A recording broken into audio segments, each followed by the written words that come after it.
भाग्य लिखा नहीं बदलता। किसी गांव में एक निर्धन ब्राह्मण अपनी पत्नी और पुत्र के साथ रहता था। ब्राह्मण को गांव से जो भिक्षा मिलती, उसी से वह अपने परिवार का भरण पोषण करता था।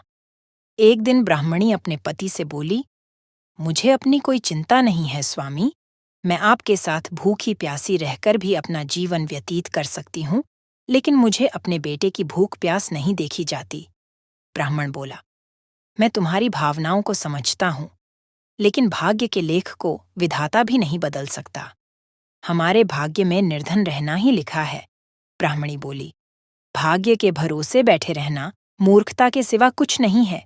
अगर इंसान कोशिश करे तो वह कर्म करके अपने भाग्य को बदल सकता है। आप कहीं परदेश में जाएं, मुझे विश्वास है कि आप वहां अच्छी आय करेंगे और हमारा भाग्य बदल जाएगा। ब्राह्मण बोला, तुम्हारी बात तर्क संगत है, मगर मुझे भिक्षा मांगने और पंडिताई के सिवा कोई काम नहीं आता। ब्राह्मणी बोली, हमारे गांव में आपकी पंडिताई की कोई कद्र नहीं है। किसी दूसरे गांव या नगर में आपकी पंडिताई चल निकले तो हमारे बुरे दिन फिर जाएं। दूसरे नगर में पहुंच गया। उसका दुर्भाग्य उस पर घात लगाए बैठा था। नगर में उसे कोई टके सिर पूछने वाला भी नहीं मिला। हालातों को देखते हुए वह सोचने लगा कि इस नगर से उसका गांव ही अच्छा है।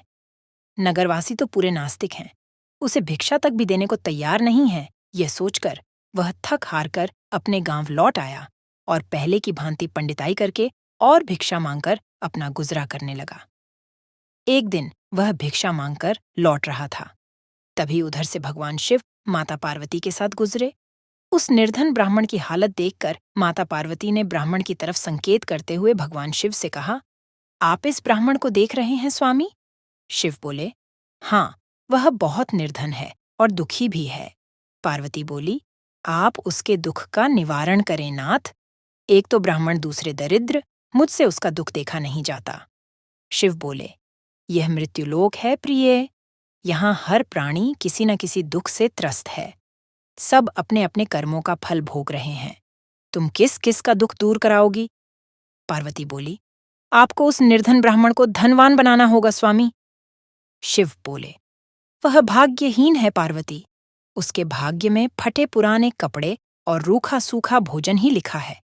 मगर पार्वती अपनी जिद पर अड़ी रही। अंत में हारकर शिव को पार्वती की बात माननी पड़ी। उन्होंने उस रास्ते में, जिस रास्ते ब्राह्मण जा रहा था, सोने की एक ईंट डाल दी। अचानक ब्राह्मण को क्या सूझा? उसने सोचा कि वह आंखें बंद करके कितनी दूर चल सकता है। यह सोचकर वह सोने की ईंट के बिल्कुल समीप से होकर आगे गुजर गया। काफी दूर आगे जाने के बाद ही उसने अपनी आंखें खोलीं। यह देख भगवान शिव मुस्कुराते हुए बोले, हमने तुमसे कहा था न प्रिय कि वह ब्राह्मण भाग्यहीन है। भाग्यहीन मनुष्य कभी धन प्राप्त नहीं कर सकता। और फिर भगवान शिव पार्वती के साथ कैलाश पर्वत लौट गए। लेकिन वहां पहुंचने के बाद भी पार्वती उस निर्धन ब्राह्मण के बारे में सोचने लगी। वह किसी न किसी तरह उस ब्राह्मण को देखना चाहती थी। पार्वती को उदास देखकर भगवान शिव ने पूछा, क्या बात है प्रिय, इतनी उदास क्यों हो? पार्वती ने भक्तांशित से निवेदन किया, स्वामी, उस निर्धन ब्राह्मण का परिवार 3 सदस्यों का है। उनमें आप किसी एक को धनवान बना दें, परिवार की दरिद्रता मिट जाएगी। आप उन तीनों को एक एक वर दें। मुझे उम्मीद है कि वे तीनों आपसे दौलत का वर ही मांगेंगे। इस तरह वे धनवान बन जाएंगे। शिव बोले, ठीक है, जैसा तुम चाहोगी वैसा ही होगा। और फिर कुछ दिनों बाद भगवान शिव पार्वती के साथ ब्राह्मण के घर पहुंचे। साक्षात भगवान शिव और पार्वती को देखकर ब्राह्मण परिवार आत्मविभोर हो उठा। उन्होंने भगवान शिव और पार्वती के चरण स्पर्श किए। शिव बोले, मैं तुम तीनों को एक एक वर देना चाहता हूँ। तुम तीनों अपनी इच्छानुसार वर मांग सकते हो। ब्राह्मणी उतावली होते हुए बोली, पहले मुझे वर दीजिए प्रभु। भगवान शिव ने कहा, मांगो, क्या चाहती हो? काफी सोचने समझने के बाद ब्राह्मणी बोली, भगवान, मुझे दुनिया की सबसे अधिक खूबसूरत और जवान औरत बना दीजिए। मरते दम तक मेरी जवानी और सुंदरता कायम रहे। भगवान शिव ने मुस्कुराकर कहा, तथास्तु। अगले ही पल बूढ़ी ब्राह्मणी एक जवान और खूबसूरत युवती के रूप में बदल गई। उसी समय उनके घर के सामने से गांव के जमींदार का पुत्र गुजर रहा था, जो घोड़े पर सवार था। उसने खूबसूरत ब्राह्मणी को देखा तो उस पर मुग्ध हो उठा। वह इस खूबसूरत ब्राह्मणी से शादी करेगा। यह सोचकर उसने उसे अपने घोड़े पर बिठाया और घोड़ा अपनी हवेली की तरफ दौड़ा दिया। यह देख ब्राह्मण अपनी छाती पीटते हुए विलाप करने लगा। हाय मेरी पत्नी, रो मत। ब्राह्मण श्रेष्ठ, तुम भी मुझसे कोई मांग लो, जो मांगोगे तुम्हें मिलेगा।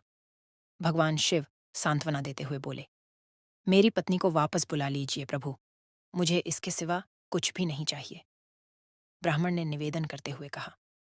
भगवान शिव बोले, तथास्तु। देखते ही देखते ब्राह्मणी वहां खड़ी थी। अपनी पत्नी को अपने सामने देखकर ब्राह्मण ने राहत की सांस ली। भगवान शिव ने ब्राह्मण पुत्र से कहा, तुम क्या वर मांगते हो बेटा? ब्राह्मण पुत्र ने काफी सोचने समझने के बाद कहा, भगवान, मुझे कछ नहीं चाहिए, लेकिन आप मेरी मां को पहले जैसी बूढ़ी बना दीजिए। तथास्तु, भगवान शिव ने कहा, और अगले ही पल ब्राह्मणी पहले के समान बूढ़ी हो गई। ब्राह्मण परिवार की मूर्खता पर पार्वती ने अपना माथा पीट लिया। सोचने लगी कि तीनों ही वास्तव में ही भाग्यहीन हैं। विधि ने उनके भाग्य में जो लिख दिया है उसे देवी देवता भी नहीं बदल सकते। वीडियो अगर पसंद आया हो तो वीडियो को लाइक और चैनल को सब्सक्राइब करें और अपने दोस्तों के साथ शेयर करें।